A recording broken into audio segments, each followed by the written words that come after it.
మీరు ఫస్ట్ చెప్తారా? First of all ఇక్కడ వచ్చిన మీడియా మిత్రులందరికీ, పెద్దలందరికీ, అందరికీ సంక్రాంతి పండగ wishes. Very very happy Sankranti to all of you. And మీరు కానీ ఆడియన్స్ కానీ మా అందరు సంక్రాంతి. సో సరే ఓకే అన్న, అది ఫిబ్రవరి నుంచి మార్చి నుంచి జూలైకి వెళ్తున్నాక అది సడన్గా అది ఒక ఫిల్మ్ ఫెస్టివల్లోకి మారిపోయింది. మేము ఫుటేజ్ చూసుకున్న తర్వాత కూడా ఎక్కడ ఒక నర్వస్నెస్ ఉండిందనమాట. ఏంటి మనది ఇప్పుడు ఎక్కదు. ఫస్ట్ షో యూఎస్లో పడింది, షోస్ ప్రీమియర్ స్పాన్స్ అని చెప్పేసి నేను ఇదేమో సుదర్శన అనుకుంటే అదేదో new Jersey, new Hampshire videos అని చెప్పారు. సో అది అంత రచ్చ అట్మాస్ఫియర్లో వాళ్ళు అక్కడ ఉండేసరికి నాకు ఇంకా టెన్షన్. ఇది ఏది నమ్మకండి. మీరు కావాలంటే ట్విట్టర్ ఓపెన్ చేసుకోండి, ఇన్స్టాగ్రామ్ ఓపెన్ చేసుకోండి, లేదా ఒక నియర్ బై థియేటర్కి వెళ్ళి అనగనగా ఒక రాజు టికెట్ బుక్ చేసుకొని మీరే లైవ్ రియాక్షన్స్ చూసుకోండి. నాన్ స్టాప్ ఎంటర్టైన్మెంట్ అనే వర్డ్ ఆఫ్ మౌత్ మాకు చాలా రోజుల తర్వాత యాక్చువల్గా ఇంత యునానిమస్ వర్డ్ ఆఫ్ మౌత్ చూడడం చాలా happy. And US thank you అలా మధ్యలో కొడుతుండండి. ఎప్పుడు బ్రేక్ ఇస్తారా వీళ్ళు అని నేను చూస్తున్నాను. Thank you. మా కో రైటర్ నాకు సింక్లో ఉంది. అండ్ అమెరికాలో ఓవర్సీస్ బాక్స్ ఆఫీస్ నుంచి వచ్చిన టాక్ వచ్చినా కూడా లోకల్గా ఎలా రిసీవ్ చేసుకుంటారనే ఒక క్యూరియాసిటీ ఉంటుంది. ఇందాకే శ్రీరాములు థియేటర్కి వెళ్ళి ఫస్ట్ షో చూసి వచ్చాము. అండ్ నేను ఫస్ట్ టైం నా సినిమాని ఒక మాస్ థియేటర్లో చూడడం. నేను జనరల్గా ప్రసాద్లో వాటిలో చూస్తుంటాను. శ్రీరాములు ఫస్ట్ టైం వెళ్ళి చూడడం. ఫస్ట్ హాఫ్ కానీ సెకండ్ హాఫ్ కానీ ఇండివిజువల్ బ్లాక్స్ ఎక్కడెక్కడ పడతాయని మనం మాట్లాడుకుందామని యునానిమస్, ఇంకా ఓవరాల్ యునానిమస్గా ఒక blockbuster word of mouth ఇచ్చిన ఆడియన్స్కి పేరున మీడియా మిత్రులందరికీ పేరున big thank you very much. Thank you. మీరు అని చెప్పండి.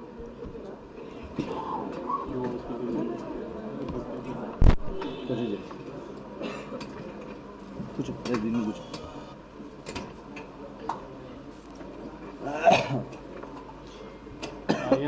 అడిగేది ఉందా? చెప్పు అడిగి. ఇంకా సేమ్ కంటెంటే కదా. నిన్న ప్రెస్ మీట్ అయిన తర్వాత అందరూ ఏంటి మొహం డల్గా ఉంది ఇప్పుడు మొహంలో ఎనర్జీ ఉంది కదా ఇప్పుడు అడగ.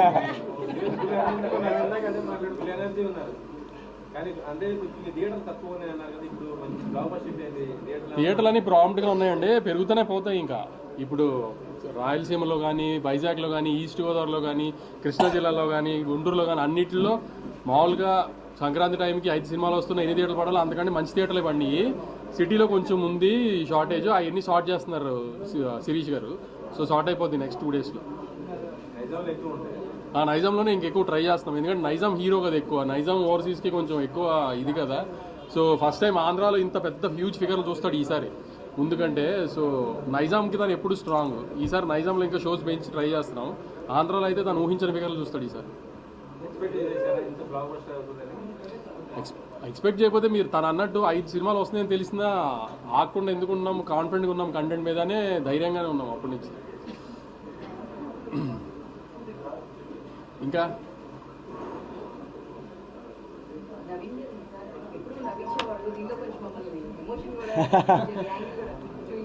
ఎస్ యాక్చువల్గా మీరు అంటే స్పాయిలర్స్ చెప్పొద్దు మనం ఫస్ట్ డే కాబట్టి. ఇందాక చెప్పేశారా? నిన్న నాకు ఆయన ఫ్లోలో వెళ్ళిపోతుంటే నేను పక్కన మళ్ళీ రేపు నిన్న నేను కావాలని ప్లాన్ గానే పొలిటికల్ ఉంది అని ఒక రకంగా రివీల్ చేద్దామని, లేకపోతే ఎల్లుండి మళ్ళీ రేపు మళ్ళీ ఇవాళ మనం ఏమని మాట్లాడుకున్నాం, పొలిటికల్ కూడా ఉంది ఒక రకంగా అని అనుకుంటే స్క్రీన్ ప్లే స్ట్రక్చర్తో సార్ అది రాజమౌళి గారు అందరికీ నేర్పిన ఒక ట్రేడ్ మార్క్. ముందే కథ చెప్తే ఏం ప్రాబ్లం లేదు. అది రాజమౌళి గారి సినిమాలకండి. ఏ సినిమాకి అది రాజమౌళి గారి సినిమా కాదు, ఏదైనా సినిమా అది అంతే. మనం థ్రిల్లర్ సినిమా చూసి ట్విస్టులు ఉన్నాయి. ఇంకా లక్కీ భాస్కర్ ట్విస్ట్, ఆ ట్విస్టులు చెప్పలేం. కానీ కామెడీ సినిమాకి ట్విస్టులే ఉంటాయి. దానికి ప్రిపేర్ చేస్తే బెటర్ కదా ఆడియన్స్, అదే సేఫ్ మైండ్. లేదు యాక్చువల్గా, ఎందుకంటే అక్కడ సినిమా కొంచెం డైవర్ట్ అవుతుంది, అక్కడ కొత్త జానర్లోకి ఎంటర్ అవుతుంది. సో ఎప్పుడన్నా అలా కొంచెం కొత్త జానర్లోకి ఎంటర్ అయినప్పుడు మాకు కాన్ఫిడెన్స్ ఉంటుంది. బట్ స్టిల్ ఆ లాస్ట్ మూమెంట్ చూసేదాకా చెప్పలేము. మీరు చెప్పండి, పొలిటికల్ యాంగిల్ ఎలా ఉంది? ఆ రీల్స్ అదంతా చాలా గట్టిగా పోయింది.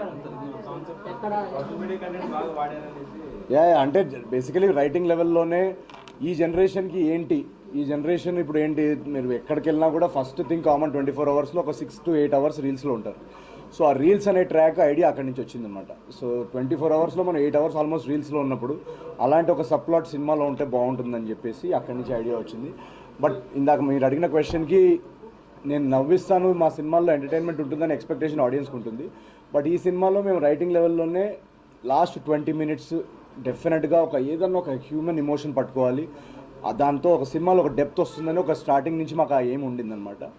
సో ఎప్పుడైతే రాసామో ఎగ్జిక్యూట్ చేసామో, ఈరోజు నేను సింగిల్ స్క్రీన్లో చూస్తున్నప్పుడు, సింగిల్ స్క్రీన్ మాస్ థియేటర్ నేను చెప్తుంది, ఆ ఇమోషనల్ బ్లాక్ పడినప్పుడు ఇమోషనల్ బ్లాక్లో విసిల్స్ పడుతున్నాయి. ఒక బ్లాగ్ లో హీరో గురించి చెప్పే ఒక సీన్ ఉంది, గుర్తుందో మీకు? ఐడెంటి ఇప్పుడు చెప్తే మరి తిడతాడు కానీ, సో సీన్ చెప్పట్లేదు కానీ ఆ సీన్ లో శ్రీరాముల్లో వచ్చిన రియాక్షన్ కి నవీన్ ట్రేడ్ మార్క్ అయిన కామెడీ కంటే కూడా ఆ డైలాగ్ వచ్చిన రియాక్షన్ అసలు అదిరిపోయింది అసలు. సో ఎమోషనల్ డైలాగ్, ఇమోషనల్ ఎప్పుడైతే అక్కడ ఇమోషనల్ దానికి రియాక్ట్ అయ్యారో నాకు అక్కడ అర్థమైపోయింది, సినిమా ఏదైతే మేము ఆ లైన్ అనుకున్నామో అది బాగా డీప్గా కనెక్ట్ అయ్యారు జనాలు అని చెప్పేసి. చాలామంది యాక్చువల్గా షో తర్వాత వచ్చి నవ్విస్తారనుకుంటే ఏడిపించేసారు ఏంటంటే లాస్ట్లో అని కూడా చెప్పారు. సో మా గోల్ అదే ఉండింది ఈ సినిమాలో. జాతిరత్నాలకి నేను నిన్న కూడా చెప్పాను, జాతిరత్నాలకి దీనికి తేడా ఏంటంటే దానిలో మేము only out and out entertainment మీద వెళ్ళాం. దీనిలో రైటింగ్ లెవెల్ నుంచి ఒక ఇమోషనల్ డ్రామా చెప్పాలనే ఒక గోల్ కూడా ఉండింది, నవ్విస్తూనే. సో అది సక్సెస్ఫుల్ అయితే దాని ఆనందం ఇంత అంతా ఉండదు, అది మేము చెప్పలేము. అది it's very very creatively very very satisfying. ప్రశాంతంగా ఉన్నోడిని ప్రశాంత్ నీళ్ళు జోన్లోకి తీసుకొచ్చేసారండి. లేదు అది ఆ యాక్షన్ బ్లాక్కి ఎప్పుడైతే నేను మా రైటర్ చిన్మయ్ మారి మా డైరెక్టర్ మేము అందరం ఒకరినొకరు చూసుకుంటున్నాం అనమాట. ఎందుకంటే ఫస్ట్ టైం యాక్షన్ బ్లాక్ కదా, సో ఎలా రియాక్ట్ అవుతారు అనేది ఒకటి చూస్తే కానీ చెప్పలేము. మాకు తీసినప్పుడు డెఫినెట్గా మాకు అందరికి బాగా అనిపించింది. బట్ ఎప్పుడైతే ఆ బ్లాక్ వచ్చిందో, అది మళ్ళీ స్పాయిలర్స్ లేకుండా, ఆ బ్లాక్ వచ్చినప్పుడు కూడా మొత్తం థియేటర్ అంతా బాగా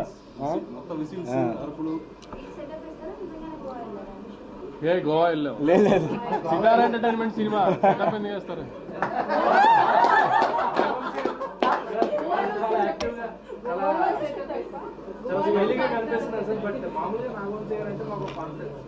ప్రీవియస్ సినిమాలు మీరు ఎప్పుడు కూడా ప్రమోషన్స్ కానీ సినిమా ముందు కానీ చాలా స్ట్రాంగ్గా ఉంటారు. అంటే మీరు ఎందుకంటే ఈ సినిమా ప్రమోషన్స్ ఎక్కడ కూడా మీ దగ్గర అంటే 2 సినిమాలు ఎక్స్పెక్ట్ చేసిన రిజల్ట్ రాని తర్వాత 3వ సినిమా కదా. నేను ఈ సినిమాకి రిజల్ట్ రాక ముందు నోటు కొట్టినట్టు వాగితే మళ్ళీ మీరు నన్ను ఫుట్బాల్ ఆడడానికి ఛాన్స్ ఇచ్చినట్టు కదా. అదేదో రిజల్ట్ వచ్చిన తర్వాత మాట్లాడితే బాగుంటుంది కదా. ప్రతి సినిమా గోవాలోకి పోతున్నారు. ఈ మధ్య గోవా ఐడియాలో mad square Goa. Yes yes yes అయితే నిజమే. నాకు ఈ 2-3 సెంటిమెంట్లు అయితే గోవా సెంటిమెంట్ వర్కౌట్ అయింది, యువరాజ్ సెంటిమెంట్ వర్కౌట్ అయింది, మీనాక్షి సెంటిమెంట్ వర్కౌట్ అయింది, నాకు అన్ని వర్కౌట్ అయినాయి. యువరాజ్ది నాది కూడా సెకండ్ బ్లాక్ బస్టర్. అది బిల్స్ పంపిస్తాను. హెలికాప్టర్ వాడాడు, రాజస్థాన్ వెళ్ళాడు. రాజస్థాన్లో తీసాం బ్లాక్. అది యాక్చువల్లీ ఆ బ్లాక్ మీద ఫస్ట్ దుబాయ్లో చేద్దాం అనుకున్నాం, తర్వాత మా ప్రొడక్షన్ వాళ్ళు అంత డిస్కషన్స్ అయ్యి చార్మినార్ ట్రై చేసాము, మొత్తానికి జైపూర్కి వెళ్ళాం.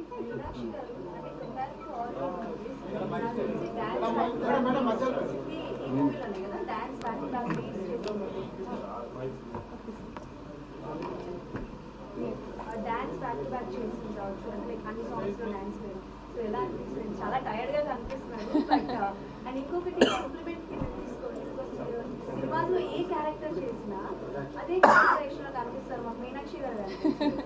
అంటే లైక్ మనకి సంక్రాంతి వస్తుందో మీరు కావచ్చు, అండ్ ఇందులో చారులత గారే కనిపించారు, ఇక్కడ కనిపించారు.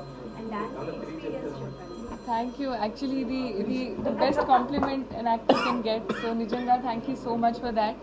అండ్ అంటే అవును, ఎస్, ఈ సినిమాలో అండ్ ఈ క్యారెక్టర్తో నేను చాలా ఒక కొత్త experiences as an actor and challenges కూడా ట్రై చేశాను. వన్ ఆఫ్ ఇట్ అది ఒక క్యూట్ మాసీ వేలో we presented Bhimavaram Balma song. అలాగే comedy space and Charulatha character ఒక చాలా క్యూట్, హైపర్, ఒక చాలా ఇన్నోసెంట్ క్యారెక్టర్ అది. సో నేను ట్రై చేసింది as much as I could to bring that innocence in that. And అంటే she does not know the world, అది అస్సలు ఐడియా లేదు వరల్డ్ గురించి. సో అది ఒక స్మాల్ వరల్డ్లో in her world whatever is her space is that. And చాలా happy audiences response కూడా చూసి అండ్ రియాక్షన్స్ చూసి మీ కాంప్లిమెంట్స్ ఇచ్చి ఐఎమ్ సో హ్యాపీ.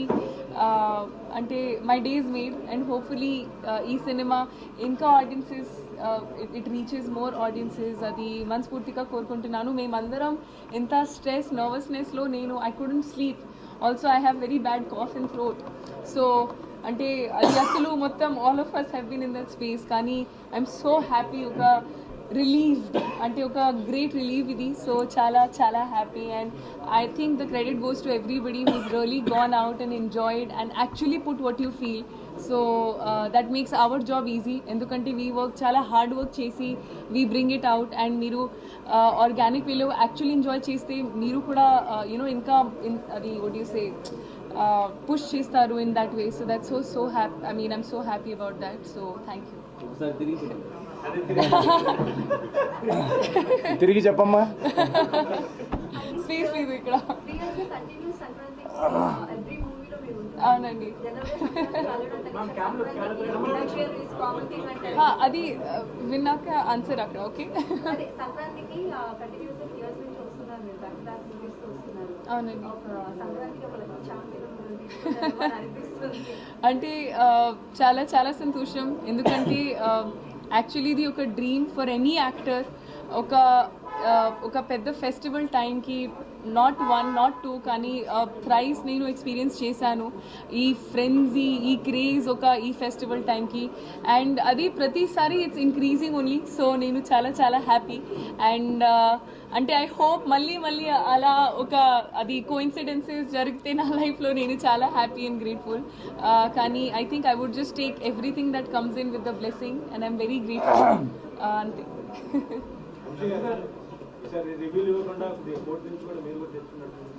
రివ్యూలకి ఏం తెచ్చుకోలేదు.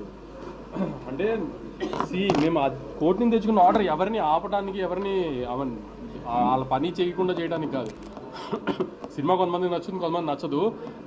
నచ్చకపోవడం అనేది మరి కొంచెం ఎటగారంగా ఇష్టం వచ్చినట్టు మాట్లాడి ఎవరిని హర్ట్ చేసి ఆర్టిస్ట్ని కానీ టెక్నీషియన్ కానీ అట్లా ఏదన్నా ఇష్టం వచ్చినట్టు రివ్యూ ఇస్తే వాళ్ళ మీద లీగల్గా మూవ్ అవడానికి తెచ్చుకున్న యాక్ట్ అది, అంతే. అంతేగాని మీ పని ఎవరిది ఏ రివ్యూని ఆపమనలేదు, ఎవరిని ఏం చెయ్యొద్దాం లేదు మేము. కానీ ఏదైనా డిస్రెస్పెక్ట్ఫుల్గా చేస్తే ఆ రివ్యూలో సినిమా గురించి కానీ ఆర్టిస్ట్ గురించి కానీ టెక్నీషియన్ గురించి అప్పుడు వాళ్ళ గురించి లీగల్గా వెళ్ళడానికి రైట్ తెచ్చుకున్నాం అంతే. ఏం ప్రాబ్లమే ఉంది.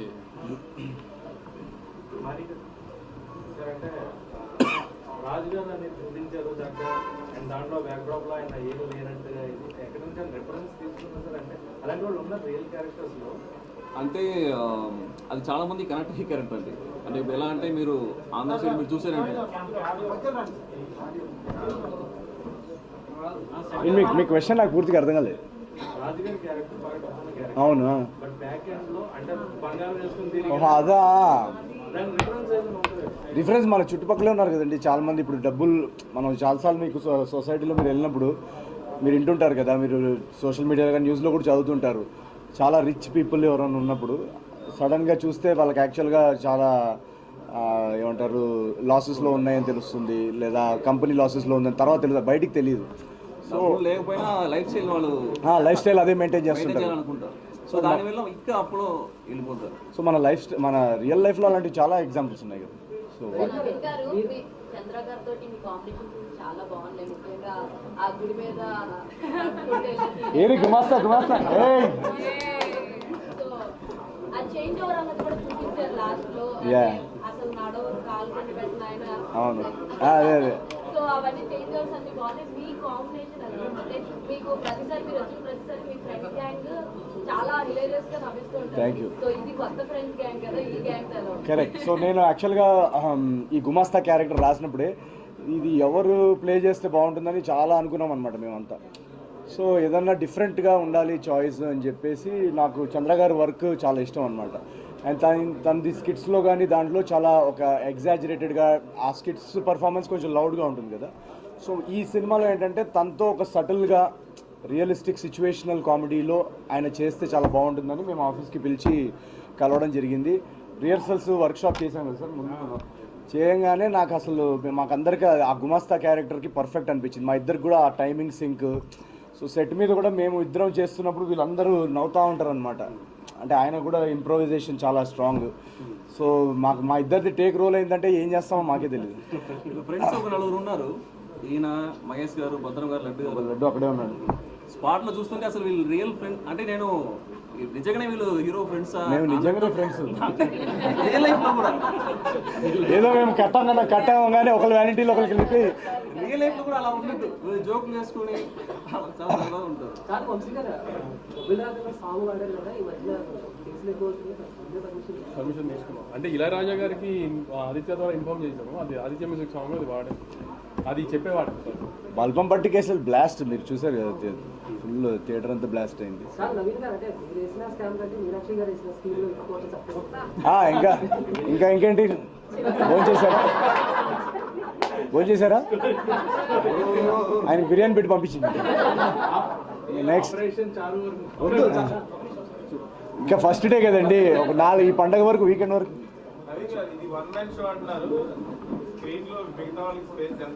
అయ్యో చూశారు కదండి ఎంతమంది అంత అద్భుతంగా చేస్తే, చంద్ర గారు, లడ్డు.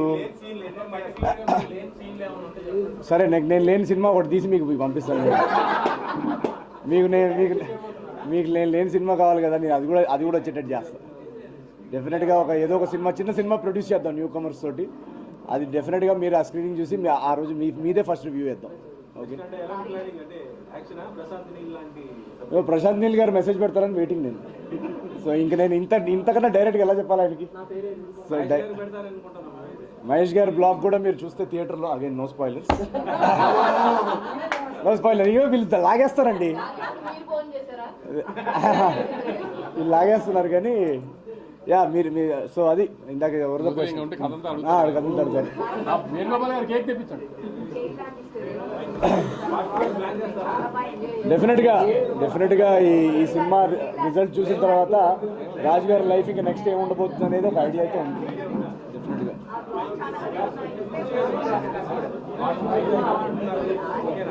అన్నీ చేద్దాం.